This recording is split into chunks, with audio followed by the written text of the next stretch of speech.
This is Mark Freeland, and I'm doing an interview with my grandpa, Clare Freeland, for my English class 6-hour honors with Mrs. Titoff. My subject is deer hunting, and I'll be doing my interview. What do you remember about deer hunting in the 30s and 40s? Well, I remember in the early 30s, the deer herd was pretty well done. I didn't start to hunt until 1936. That's when I was just old enough to start hunting, and the deer were not too plentiful at that time. Later in the 40s, the deer herd was multiplying, and the yarding conditions were real good. The cedar swamps were full of browse at lower levels, and then the deer hunting got much better as time went by. Okay, what do you remember about when you first started hunting deer? What are some maybe memorable moments? Well, my first buck, I guess, would probably be the most memorable that I can recall. It also was my largest trophy. And I was hunting with a rifle that my brother had, which was a small caliber, 32-20, rather small for deer. And this big buck I watched all morning, and hadn't seen a thing. And when they were coming out behind the car I was hunting, was coming out to the car, and this big one crossed the road, or started crossing the road. And I started shooting. I emptied my gun, and fortunately, I got him.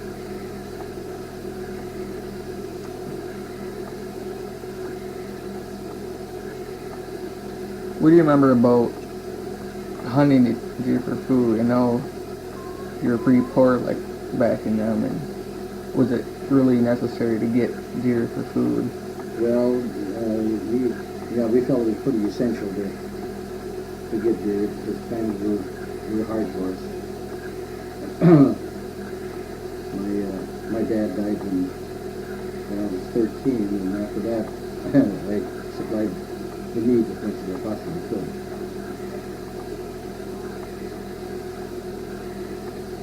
I don't know if you went to any hunting camps or not, but if you did, what do you remember about going to hunting camps or stories about hunting camps?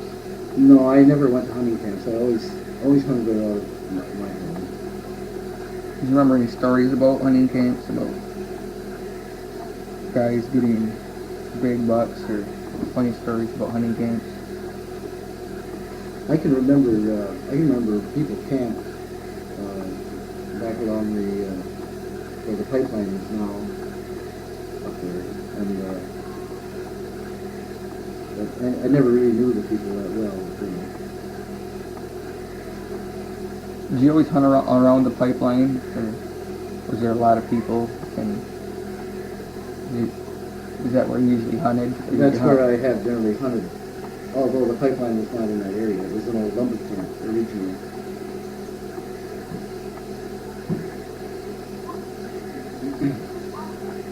Do you remember any embarrassing moments when you were hunting? Like if you did anything funny or something made someone else laugh? Well, embarrassing moments, I guess, but probably were missing a deer that I should have easily got. That's happened. Do you remember the story or any particular ones? Well, I can remember one story. One particular buck, which turned out to be small. A small buck as well, but I missed him in real close range. I just happened to be facing the wrong way, and the deer came from behind me and walked right behind me within about 15 feet. And I swung around real quick and took a wild shot and missed it, of course. And after that, I never got another.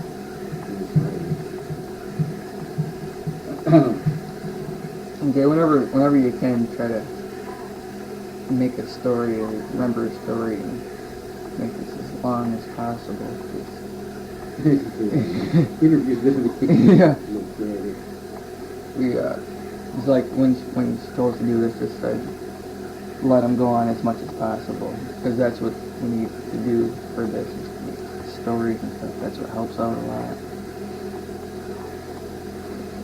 What do you remember about shooting your biggest buck? Well, unfortunately, that's the same story I told in the first place. Is there anything funny happened about that? Well, there was this fellow who was with me, unloaded his gun. Every time I fired my rifle, we worked the action on his, and didn't realize he wasn't shooting. Never pulled the trigger, just worked the action, and everything was over. When the buck finally went down, we looked on the ground, and there was his shells were all piled up on the ground. Very empty.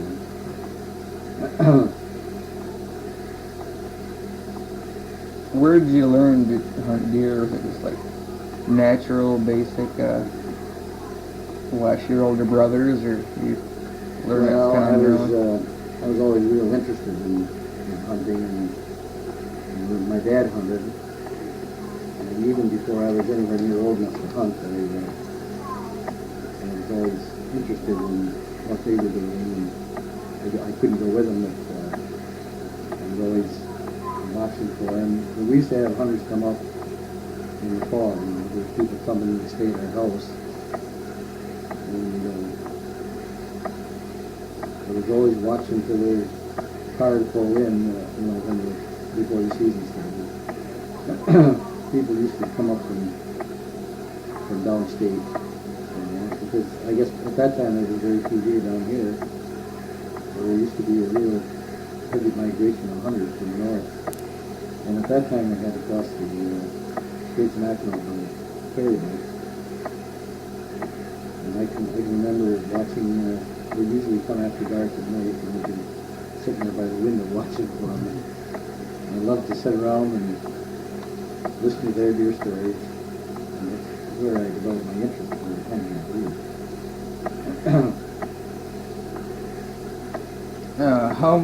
How was hunting different then than like it is now? Was it different, or? Well, I don't know just how different it is. During the 40's, of course, during the war years, there was very few people who could come up to hunt. And most of the young fellows were in the service, including myself, of course. I wasn't there to hunt between the years of 1942 and the fall of 45. I got out of the service and was able to hunt again. And there were very few hunters, but then, as you know, there's been very few this last fall in our area, in our particular area. A lot of people are still coming to the North Woods, but they're going farther to the western end of the Upper Peninsula.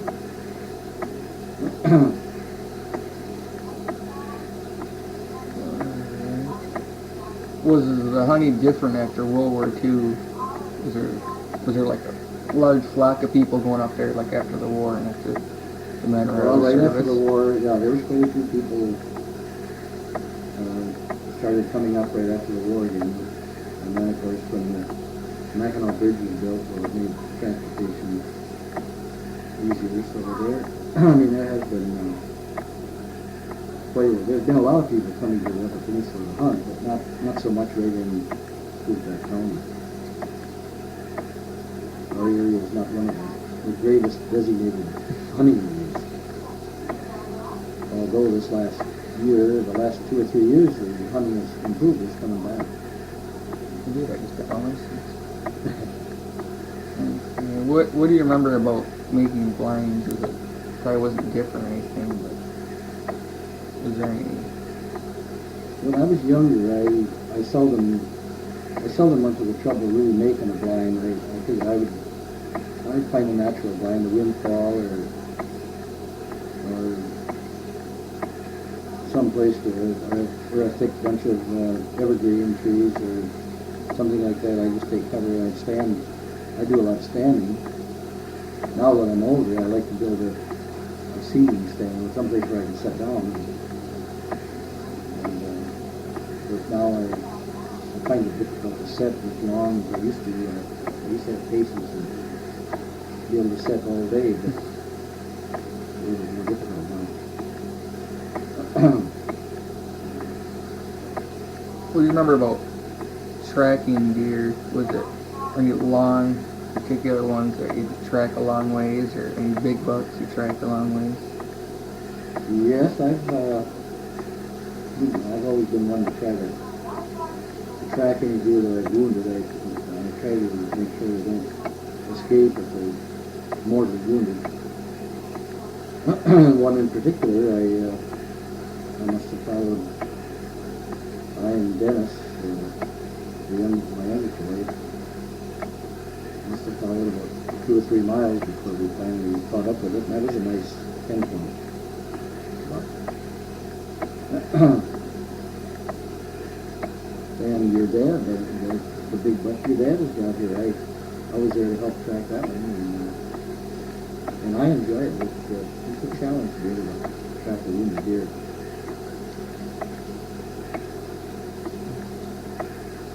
How were the people different that hunted? Was there, I know in UP it's different, that you can pretty much go wherever you want without permission of people's land and people won't say anything. But back in the 30s and 40s, was that still the same?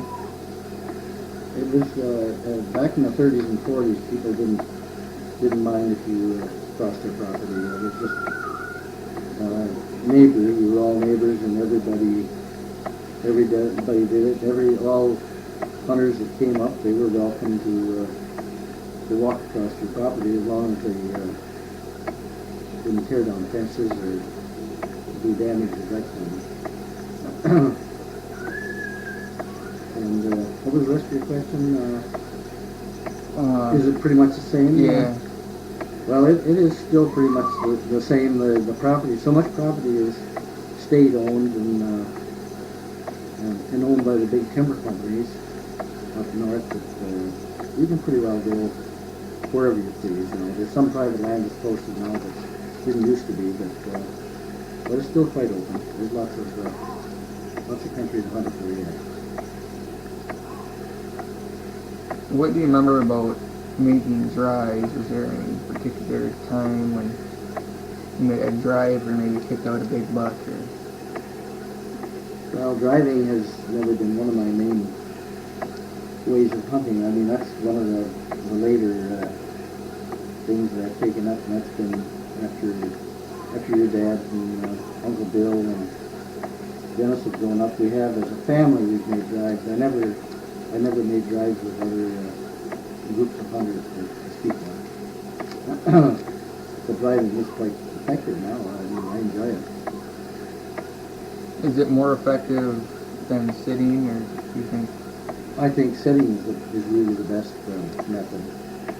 If you know the country and know where the runways are, I think you can find a good spot that will pay off in sitting more than driving. What do you remember about hauling a deer out of the woods, dragging one out? Maybe a situation where you dragged one a long ways?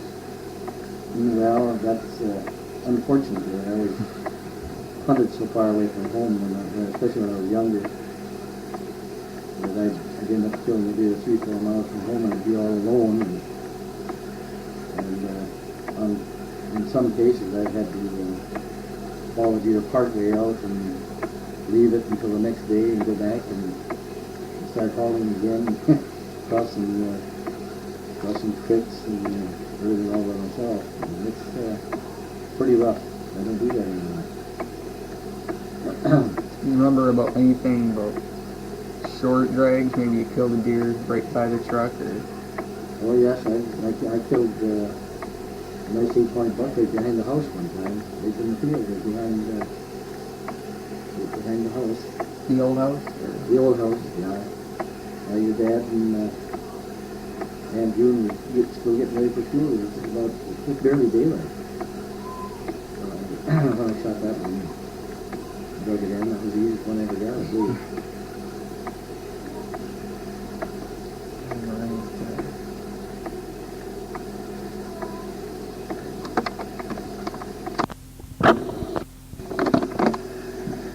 What do you remember about teaching your kids to hunt?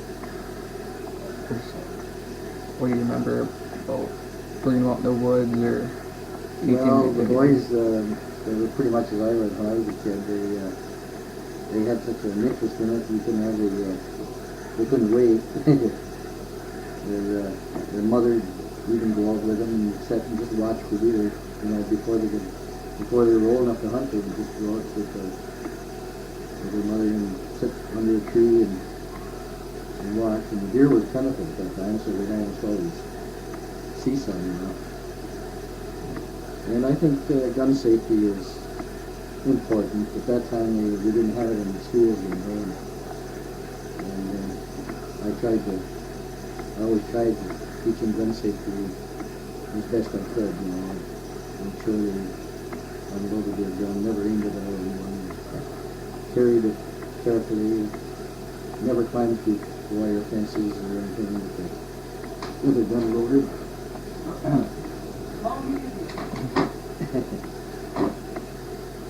And I think that's about it. All right. What's maybe you have a proud moment when you're hunting, like you made a good shot or biggest buck?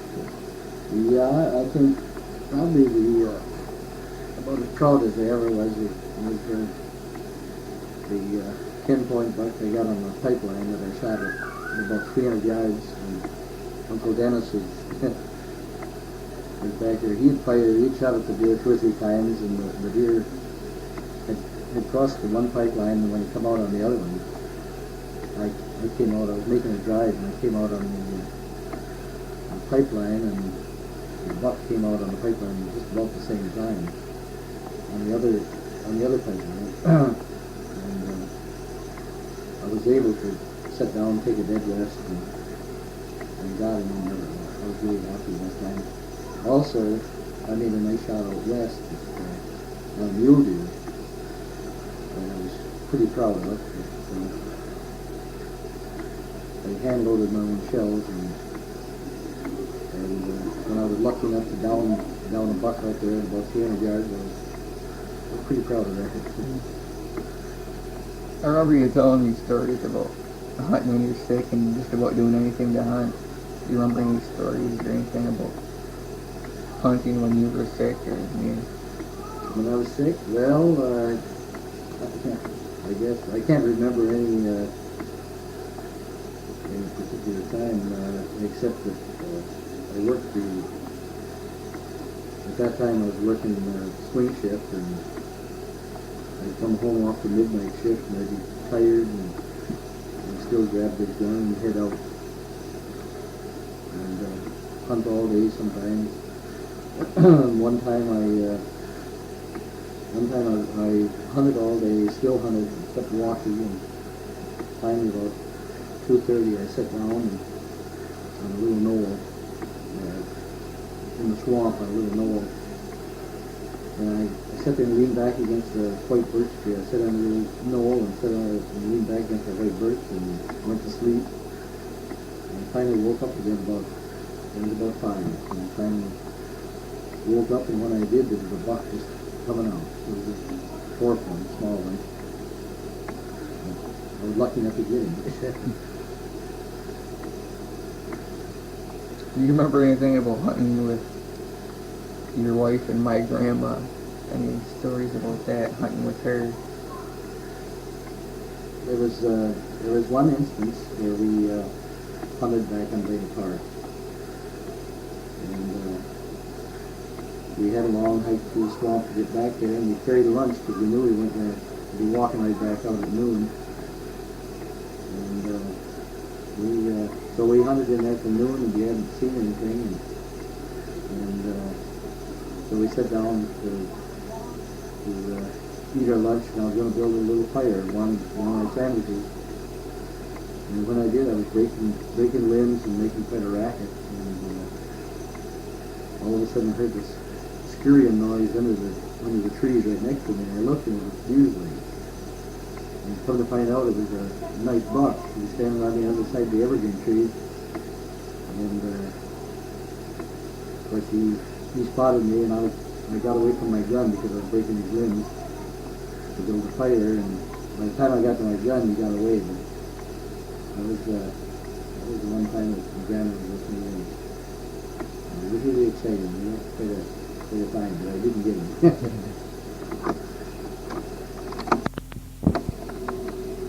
What do you remember about any deer stories you heard that were amazing you didn't believe? Like maybe you heard someone, a story you might have heard from someone that you just can't believe. It's hard to recall a story like that. I hunt in a small group of people, and I don't hunt with a large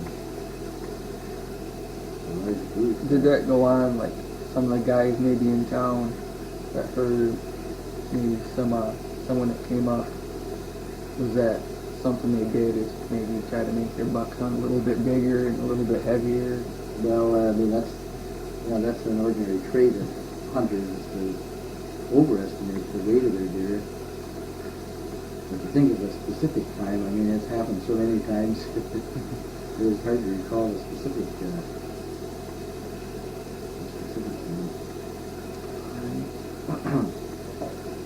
Do you remember anything about maybe not having many shells or some gun you used that was a little different from what you usually use in deer hunting?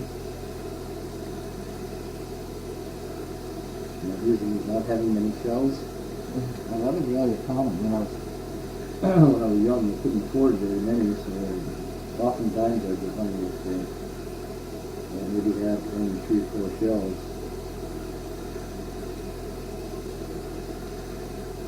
Do you remember anything about stalking a deer, maybe sneaking up on one that you didn't think you could do, or like seeing one far away in a field and sneaking up on her a little bit? Well, I can remember one instance. It wasn't my own story. It's one that Dennis told, and that was just the very last of the season. But he was walking. He hit this deer track, and he tracked it into the hardwood back of his grandmother Freeland's place, and he was walking along. The snow was real soft, real fresh snow, and real soft and fluffy and quiet. And he walked up on the deer right in its bed. The deer evidently sleeping, didn't know he was there at all. But then his rifle misfired, and he ended up, he didn't get it anyway. But he walked up within about 12 feet.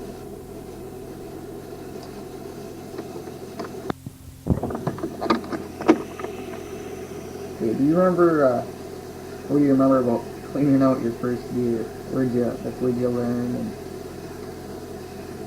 Well, I had, on my first deer I had help, of course. The big buck this fellow was with me, he was an older, experienced hunter, and so I carefully watched while he dressed that one out. And then I was also lucky enough, my older brother, Dick, my brother Dick, went with me another time and helped me dress one out. So I had a couple lessons before I really tackled it myself.